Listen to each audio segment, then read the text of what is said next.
Assalamualaikum warahmatullahi wabarakatuh. Halo anak-anak ibu, berjumpa kembali di pembelajaran tematik.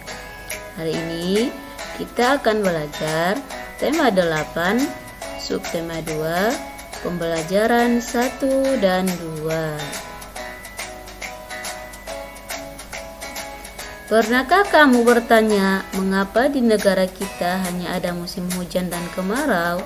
Mengapa tidak seperti negara-negara di belahan bumi utara atau selatan yang memiliki 4 musim?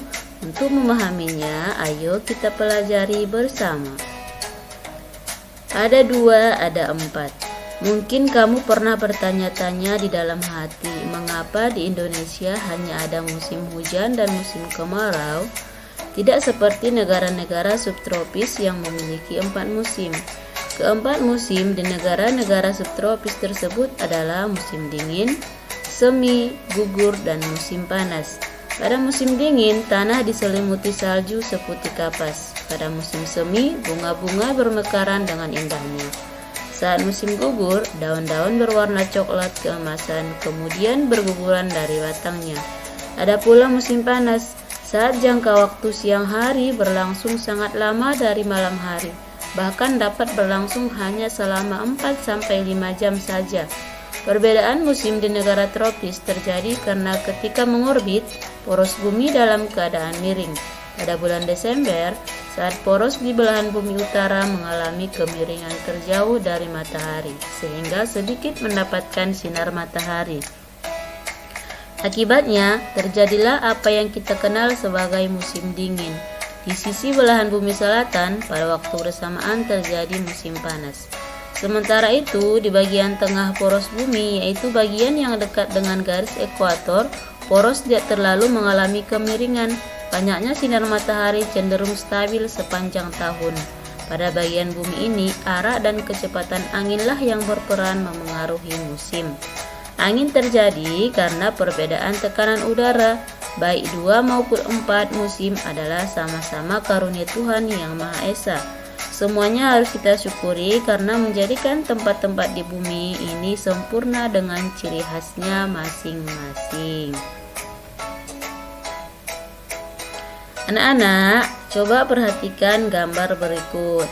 Di sini ada gambar bumi, matahari, dan bulan. Bulan bergerak pada porosnya yang disebut dengan rotasi bulan. Kemudian, bulan berevolusi mengelilingi bumi. Bulan melakukan 3 gerakan sekaligus, yaitu berputar pada sumbunya, gerak mengelilingi bumi, dan gerak bersama bumi mengelilingi matahari. Perhatikan gambarnya ya nak. Ini bulan berputar pada porosnya. Kemudian bulan berevolusi mengelilingi bumi. Kemudian gerakan yang ketiga yaitu bulan bersama bumi mengelilingi matahari.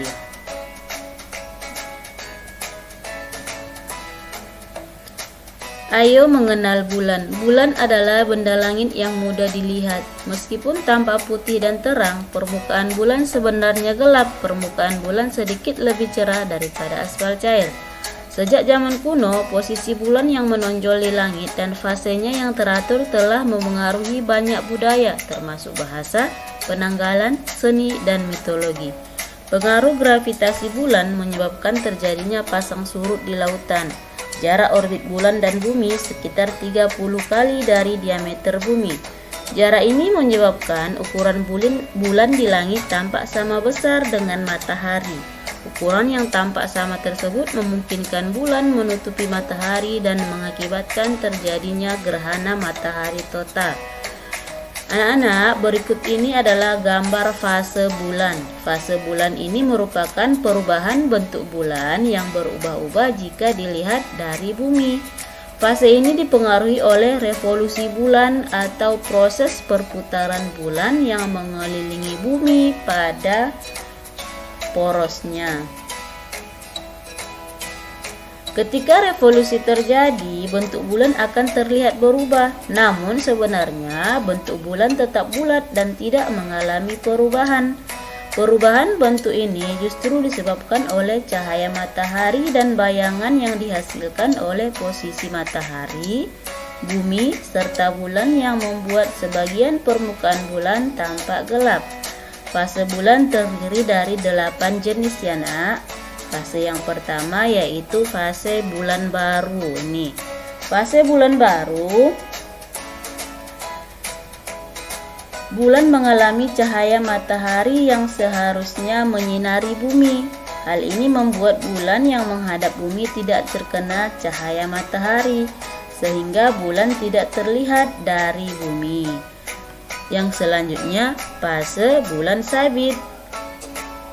Ini fase bulan sabit. Bulan akan bergerak meninggalkan titik tengah matahari dan bumi, sehingga bagian bulan yang terkena cahaya matahari kurang dari setengahnya. Ini membuat bulan tampak seperti sabit jika dilihat dari bumi. Yang ketiga, ada bulan paruh. Bulan paruh.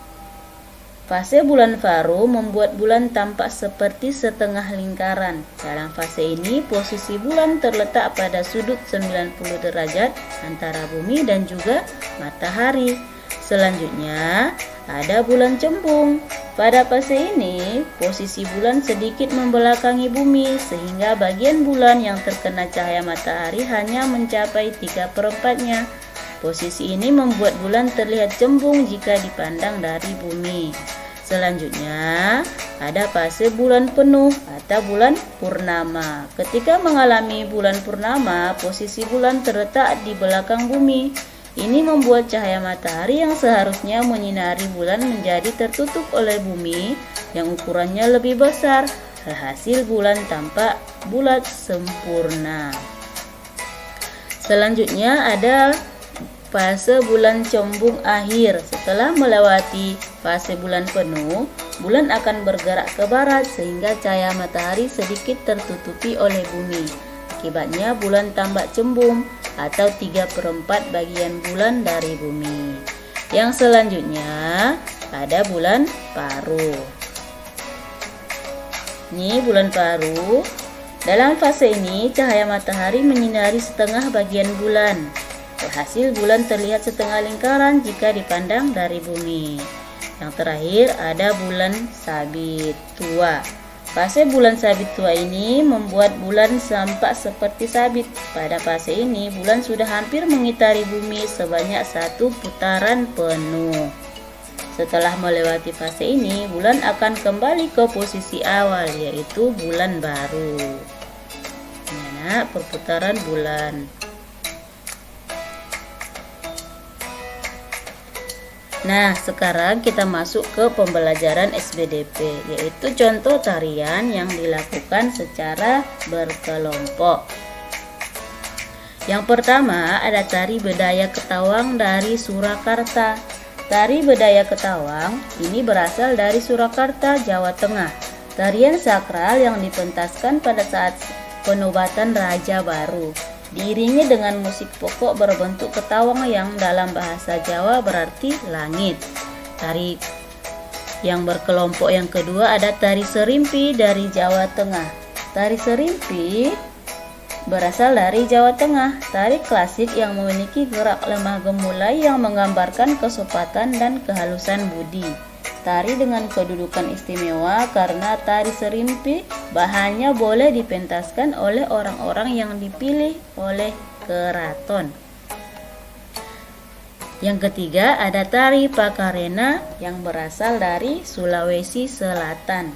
Tari Pakarena memiliki 2 jenis tarian, yaitu Pakarena Goa dan Pakarena Gantarang.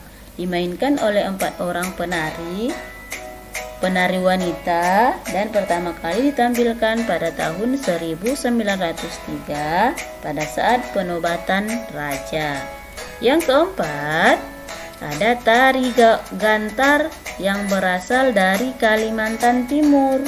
Dipentaskan pada upacara adat tertentu dan versi cerita lain mengatakan tarian ini dipentaskan pada saat upacara pesta tanam padi.